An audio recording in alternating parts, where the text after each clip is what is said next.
자, 오늘은 그 우리 용언에 대해서 좀 다루는 시간을 좀 갖도록 하겠습니다. 용언 전체는 아니고 용언의 가장 핵심적인 품사, 두 개의 품사. 첫 번째 뭐? 동사. 두 번째 뭐? 형용사. 그래서 요걸 구분하는 방법에 대해서 좀 다루도록 할게요.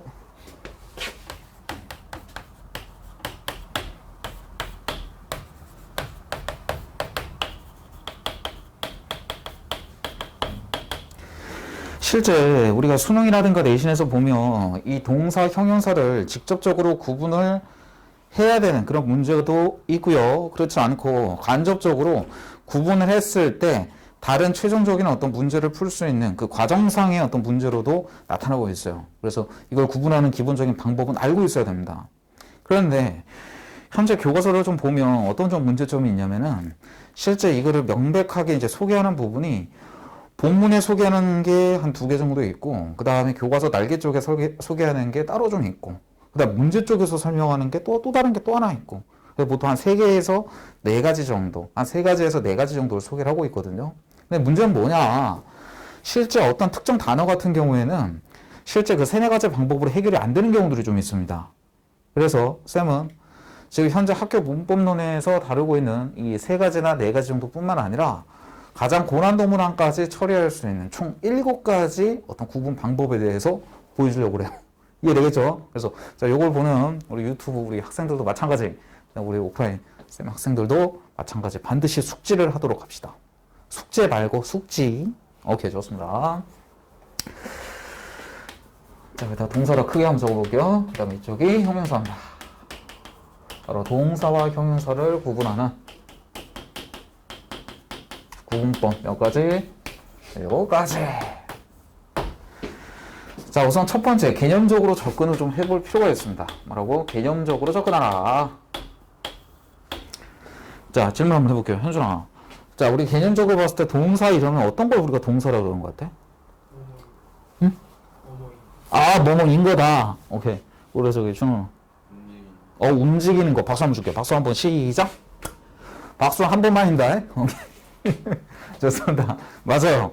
명확한 표현은 아니었음에도 불구하고 거의 그렇다 보시면 돼요. 실은 사람의 어떤 움직이는 모습 또는 자연물의 동적인 행태 이런 것들을 일컬어서 우리가 동사라고 일컫습니다. 자, 그래서 한마디로 그냥 동적인 것이다 라고 이야기를 할게요. 뭐라고? 동적인 것. 자, 형사 선생님 노란색으로 좀 가도록 하겠습니다. 노란색으로. 자, 그러면 형용사 같은 경우에는 상대적으로 움직임이 없다라고 보시면 돼요. 자, 그래서 정적인 것이다 이렇게 보시면 됩니다. 물론 이것의 교과서적 표현을 보면은 모양의 성질이나 또는 상태를 드러내는 것이다. 보통 이런 식으로 표현을 합니다. 쉽게 얘기하면은 정적인 거다 이렇게 보시면 돼요. 자, 그럼 내가 이제 사례를 좀 줄 테니까 판단해 보세요. 아름답다. 동사 같아요, 형사 같아요? 형사.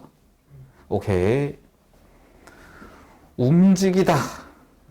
동사. 느낌 오지? 괜찮죠? 오케이, 좋습니다. 자, 그래서 첫 번째, 개념 가지고 구분하는데, 이게 개념 가지고 구분이 잘 안 되는 경우들이 좀 있습니다. 크다 가지고 한번 해볼게요. 크다. 동사 같아요, 형사 같아요? 동사? 키가 크다. 자, 동사 같아요, 형사 같아요? 느낌 잘 안 오지? 키가 크다. 형사하지. 그런데 내가 이렇게 살짝 바꿔볼게. 우리가 용언이라는 것은 활용이 가능하지, 그지? 자, 그냥 단순히 크다가 아니라 그는 키가 크는구나. 준우는 키가 크는구나. 자, 이러면 이거 동전 느낌 아니야, 이거? 그러니까 이것만 가지고 안 된다는 얘기야. 너무 헷갈리는 거야. 자, 그럼 두 번째 방법. 자, 두 번째 현재 시제 선어말 어미를 집어넣어 보는 겁니다. 다시. 현재 시제 선어말 어미를 넣어봐서 판단하라. 막 집어넣으면 안 되고 이때 현재 시제 선어말 어미 느를 집어넣어서 한번 판단 한번 해보도록 하겠습니다. 먹다라는 단어에다 넣어볼게요. 그냥 밥을 먹는다. 말 돼요, 안 돼요? 말 되죠? 오케이, 좋습니다. 자, 이럴 때 맞으면 동사. 자, 예쁘다고 한번 해볼게요. 자, 그녀는 매우 예쁘는다. 말 돼요, 안 돼요? 개소리입니다. 자, 그래서 형용사 이렇게 합니다. 됐습니까?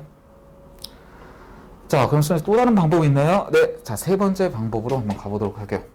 어원어미 중에서 명령형 어미를 한번 넣어볼 수가 있어요.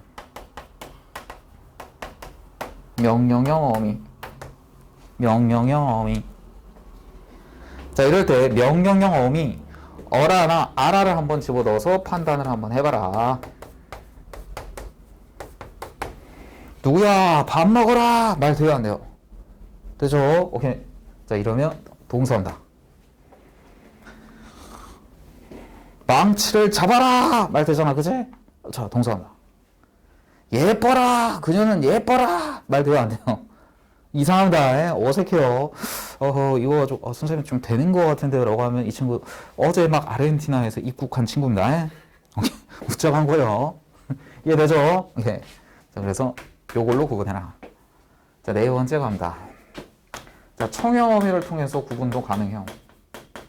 어말 어미 중에 청형 어미를 집어넣어서 구분하자. 그래서 뭐뭐 자와 같은 것을 통해서 판단해라. 망치를 잡자, 연필을 쥐자, 밥을 먹자. 말 되죠? 그죠? 오케이. 이러면 동사입니다. 예쁘자. 준이야, 우리 예쁘자. 멋지자. 야, 이상해. 아무리 생각해도 어색해요. 자, 형용사입니다. 자, 이제 다섯 번째 단계로 넘어갑니다. 다섯 번째 단계. 자, 이 부분은, 어말어미에서 여기서 조금 더 세심하게 좀 잡을 수 있는 부분에 해당되는 건데, 먹다가 좀 해볼게요. 우리가 먹다를 활용을 한번 시켜봤을 때, 파란색으로 선생님 바꾸겠습니다. 먹다를 활용을 시켰을 때, 먹다, 먹고, 먹니. 자, 어간은 어디까지죠? 먹입니다. 자, 다 대신에 는이라고 하는 활용형 어미, 어말 어미를 는으로 바꿔봤어요. 그는 밥을 먹는 중이다. 말 돼요, 안 돼요? 되죠? 오케이. 자, 이렇게 는을 집어넣어서 말이 된다. 라고 하면 동사라 이렇게 생각하시면 돼요. 이해됐죠? 자, 그래서 어말어미 는을 집어넣어서 말이 되면 동사. 근데 여기서 조심할 거, 아까 우리 살펴봤던 현재 시제 선어말어미 는이 아닙니다. 현재 시제 선어말어미 는. 자, 선생님 표기 방식을 한번 보세요. 표기 방식. 저 는과 요 는의 표기 방식이 좀 다르지. 저기에는 저 하이픈이 있으면 몇 개가 왔어? 는. 앞뒤로 두 개 갔지. 여기는 몇 개만 갔어? 앞으로 하나만 갔지. 이 얘기야. 이 앞에 있는 하이픈은 어간이라는 얘기예요. 뒤에 있는 하이픈은 어말 어미를 의미하는 겁니다. 그러니까 어말 어미 앞에 있는 선어말 어미를 의미하는 거죠. 자, 그런데 여기는 하이픈이 하나만 안 있어. 그렇기 때문에 뭐다? 요 앞에 있는 어간, 뒤에 있는 어말 어미 는이구나. 이렇게 생각하시면 돼요. 자, 그 다음에 자, 이쪽은 예쁘다 가지고 해볼까요? 예쁘는 중이다. 이상합니다. 말이 안 돼요. 멋지는 아우 이상해요. 멋진, 예쁜 말 되잖아, 그지? 오케이. 자, 따라서 어말어미 니은을 집어넣어서 말이 되면 형용사 이렇게 보시면 됩니다. 자, 여섯 번째 가도록 하겠습니다. 여섯 번째, 의도형 어미를 집어넣어서 판단 한번 해보자. 의도형 어미, 뭐뭐 의려고 또는 려고를 집어넣어서 말이 되는지 여부를 따져라. 나는 밥을 먹으려고 식당에 갔다. 말 되네요. 동사. 나는 예쁘려고 병원에 갔다. 이상합니다. 예뻐지려고입니다. 나는 멋지려고 목욕탕에 이상해요. 네, 그죠? 자, 좋습니다. 자, 그래서 형용사 안 되면 형용사 이렇게 됩니다. 이해됩니까? 오케이. 하나만 더. 뭐뭐으로 또는 러도 되는 겁니다. 나는 물고기를 잡으러 어디 간다? 낚시터에 갔다. 자, 이랬을 때 리어고 또는 의려고, 으러 또는 러를 집어넣어서 말이 되면 동사. 이해되겠죠? 자, 마지막 일곱 번째 가도록 할게요. 자, 시간이 정 없어. 제일 많이 먹히는 거거든요.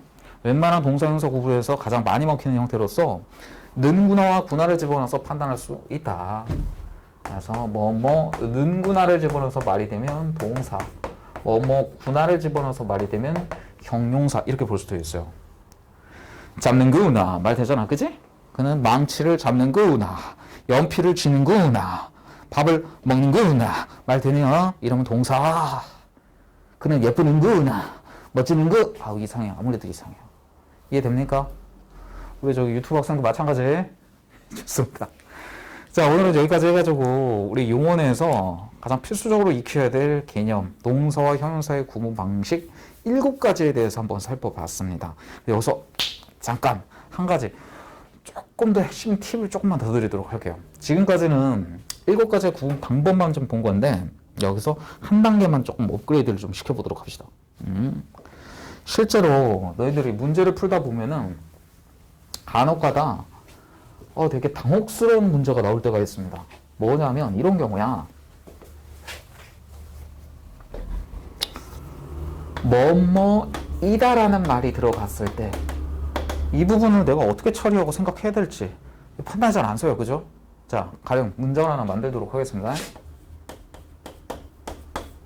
나는 멋진 학생이다. 멋진 빼게요, 그냥. 나는 학생이다. 라는 문장이 있습니다. 자, 이때 학생이다. 자, 이거는 동사예요, 형용사?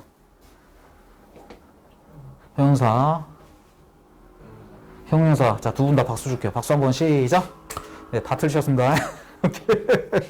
자, 이때 형태소 분석은 어떻게 하는 거냐면, 여기서 쪼개지는 거예요. 학생의 품사가 뭐야? 그렇죠. 명사입니다. 명사. 이 n이라고 쓰는 건 노운의 약자입니다. 자, 이때 이라는 너희들 서술격 조사예요.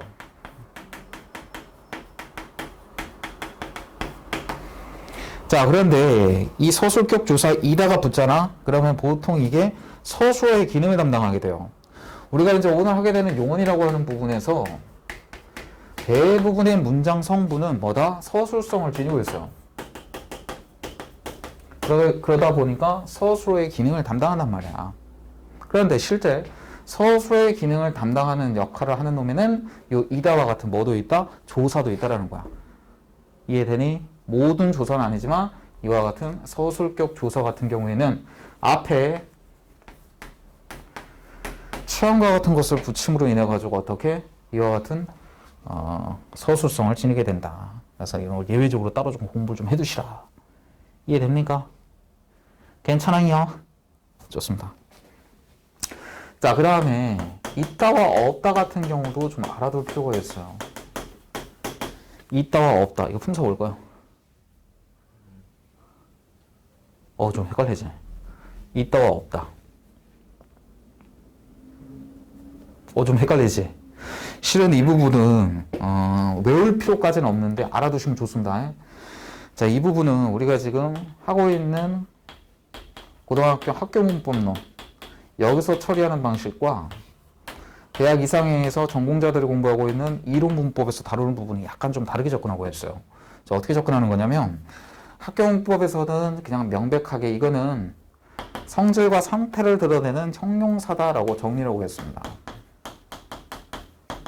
근데 그에 반해서 이론 문법 같은 경우에는 이거를 특수한 어떤 형태의 존재사다라고 얘기하는 어떤 문법적 이론이 존재를 하고 있고요. 또는 이거를 동사와 형용사 둘 다 간주할 수 있다. 이렇게 보는 논리도 있어요. 됐죠? 자, 그런데 만약에 너희들이 나중에 어떤 그 기출문제라든가 또는 사설 모의고사 같은 문제들을 좀 풀 때 이와 같이 존재사라든가 동사, 형용사로도 볼 수 있다라는 논리가 지문형에서 만약에 나오게 된다라고 한다면 그 부분에 대해서 당황하지 말고 맞아. 예전에 김병호 쌤이 한번 설명한 적이 있었어 라는 정도로 이해하면 좋을 것 같아요. 그런데 기본적으로 너희들 학교 내신에서는 이 이상은 다루지 않을 겁니다. 그래서 학교 내신에서는 형용사 정도로 간주하시면 돼요. 이해됐어요? 괜찮습니까? 좋습니다. 자, 그럼 오늘 용언의 품사, 바로 동사와 형용사를 구분하는 문제에 대해서 한번 다뤄봤습니다. 꼭 숙지를 해두시고 분명히 도움이 될 겁니다. 자, 오늘 수업은 여기까지.